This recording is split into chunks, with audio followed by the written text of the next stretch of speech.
Hello बच्चों, let's read this question. The question says that A, B and C with the three unit vectors such that A cross B cross C is equal to root 3 by 2 times of B plus C. If B is not parallel to C, then the angle between A and B is. So यहाँ पर देखिए हमें three vectors given है, that is A, B and C. They are three unit vector. It means that their magnitude will be equal to what? Their magnitude will be equal to 1. Okay.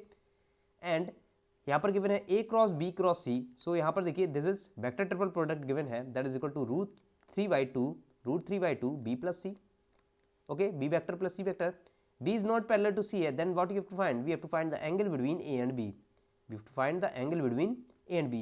So हम let कर लेते हैं, let angle between A and B be alpha. ठीक है, so we have to find the value of alpha. So यहाँ पर देखिए इस VTP को वेक्टर ट्रिपल प्रोडक्ट को एक्सपेंड करते हैं तो ये कितना आ जाएगा, देखिए A dot with C, A vector dot C vector into B vector minus that is A vector dot B vector into C vector. Okay, that is equal to कितना आएगा, root 3 by 2 B plus C. ठीक है, सो इसको हम लिख सकते हैं, that is root 3 by 2 B vector plus root 3 by 2 C vector. Okay, और यहाँ से देखिए A डॉट C यहाँ पर कितना आएगा, magnitude of A magnitude of C into angle between A and C into angle between A and C. तो यहाँ से देखिए एंगल बिटवीन हम एंगल बिटवीन ए एंड सी वो हम बीटा ले लेते हैं. ठीक है, बीटा, तो यहाँ से देखिए कितना आ जाएगा, कॉस ऑफ बीटा आ जाएगा, cos of beta into B vector minus यहाँ से देखिए A and B, A dot B है. ठीक है, तो magnitude of A magnitude of B into cos of alpha, angle between A and B हमने अल्फा लिया है तो ये कितना आ जाएगा, cos of alpha into C. यहाँ से देखिए here in the left hand side and right hand side both these vectors are equal. ठीक है, both these vectors are we can say equal. तो हम क्या करेंगे, b वेक्टर को लेफ्ट साइड ले जाएंगे. ओके, b वेक्टर को लेफ्ट हैंड साइड ले जाएंगे और c वेक्टर को भी लेफ्ट साइड ले जाएंगे. ठीक है, तो इन दोनों वेक्टर को लेफ्ट साइड ले जाए तो कितना आ जाएगा, देखिए, और b वेक्टर यहाँ पर कॉमन आ जाएगा तो यहाँ पर b vector cos of beta minus root 3 by 2 आ जाएगा और यहाँ पर कितना आ जाएगा, देखिए माइनस c वेक्टर, देखिए कॉस ऑफ अल्फा यहाँ पर देखिए प्लस ऑफ रूट 3 by 2 आ जाएगा. Okay, root 3 by 2 alpha that is equal to यहाँ पर देखिए 0 आ जाएगा. ठीक है, 0 आ जाएगा.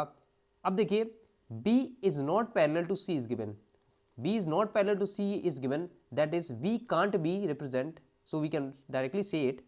ओके, दैट देखिए B is not parallel to C का मतलब क्या है, जो B एंड C वेक्टर है वो can't be related to each other by using any constant or variable. तो यहाँ से देखिए B एंड C रिलेटेड हैं by this constant. ठीक है, so it means that जो इनकी कोफिशिएंट है B एंड C के वो दोनों क्या हो जाएंगे, both will be equal to 0 because they can't be related to each other because they are not parallel to each other. ठीक है, बट यहाँ पर रिलेटेड है एज, यहाँ पर देखिए कैसे रिलेटेड है, that is B into cos of beta minus root 3 by 2, ये किसके इक्वल है, that is equal to cos of alpha plus root 3 by 2 C. तो यहाँ से देखिए B एंड C वेक्टर दोनों यहाँ पर क्या है, they are equal, it means that they are parallel because there is a direct relation. So यहाँ से देखिए it means that their coefficient जो है B एंड C के वो क्या होने चाहिए, वो 0 होना चाहिए. ठीक है, तो वो 0 होनी चाहिए, इसका मतलब इस कोफिशिएंट को 0 करते हैं, that is cos alpha plus root 3 by 2 that is equal to 0 आ जाएगा. ठीक है, तो यहाँ पर देखिए हमें अल्फा फाइंड करना था तो इसको 0 हम कर सकते हैं बट विल नॉट डू. तो यहाँ से देखिए हम क्या करेंगे, कॉस अल्फा, हमें देखिए अल्फा चाहिए तो अल्फा मिल जाएगा, it's equal to minus root 3 by 2 आ जाएगा.